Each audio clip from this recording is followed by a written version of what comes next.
Derecho del Grupo B y como parte de una tarea voy a exponer acerca de los documentos históricos de los derechos humanos. Antes de empezar quiero hacer una pequeña introducción acerca de este mismo tema.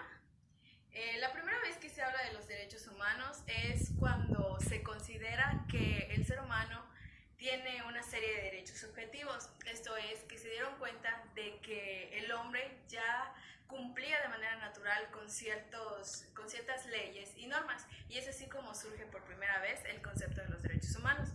Para esto se cuenta a través de la historia con diversos documentos que nos muestran el surgimiento de este concepto de una forma más precisa.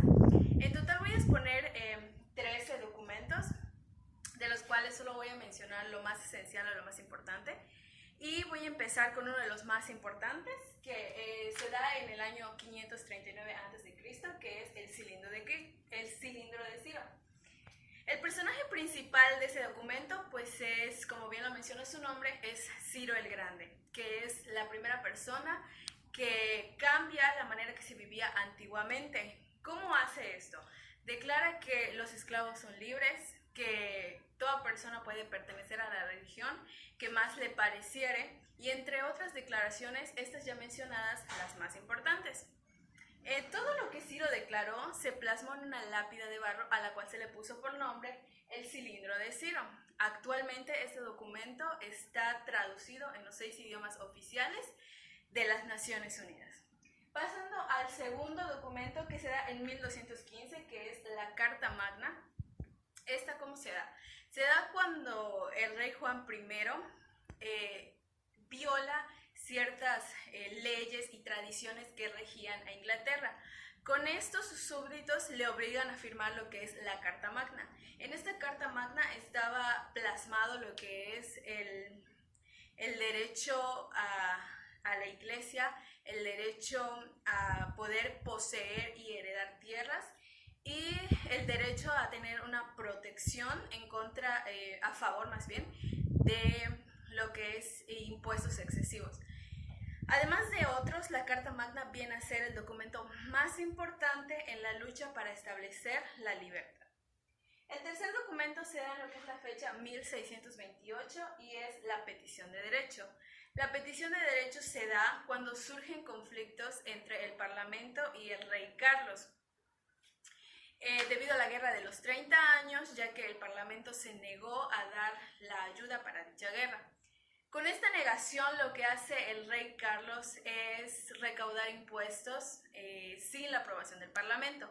Esto hace que la Cámara de Comunes redacte o prepare cuatro resoluciones que el rey rechaza. Entonces es aquí como surge lo que es la petición de derecho. La petición de derecho se basa en estatutos y documentos oficiales que hacen valer 4 principios. El primer principio es que nadie puede recaudar impuestos sin la aprobación del Parlamento.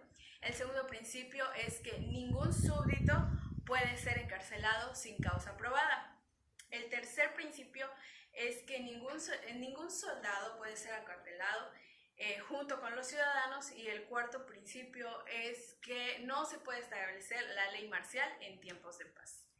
Nuestro cuarto documento se da en 1679, que es la Ley de Habeas Corpus, que si se traduce literalmente significa que tengas el cuerpo.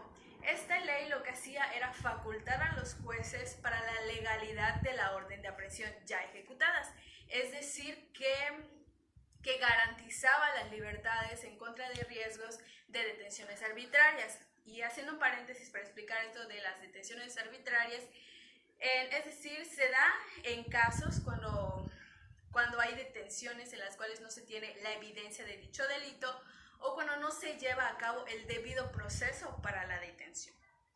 Pasamos al quinto documento, que se da en 1688, que es el Bill of Rights, que este documento viene a reiterar más bien las libertades que se establecieron en la Carta Magna, pero con la esencia del Bill of Rights de que ahora las libertades ya no eran exclusivas, sino ya eran de manera general. Se enfocaba en lo que son los súbditos, que son las personas que estaban por debajo de una autoridad.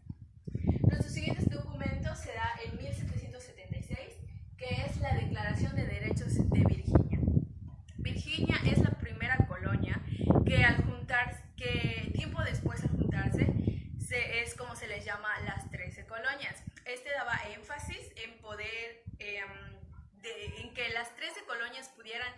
desarrollarse de manera completa después de ser afectadas por la política monopolizadora.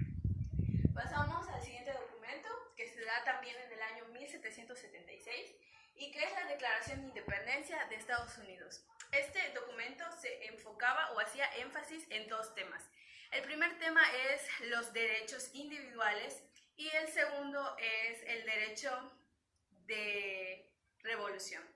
También en esta declaración se plasma de manera formal y completa el por qué el Congreso votó para declarar independencia respecto a Gran Bretaña. El siguiente documento se da en 1787, que es la Constitución de Estados Unidos de América. Este documento esta constitución es la ley federal de lo que es el sistema estadounidense. En esta se plasmaba lo que son los organismos del gobierno y sus jurisdicciones, además de que plasmaba los derechos comunes o básicos del ciudadano.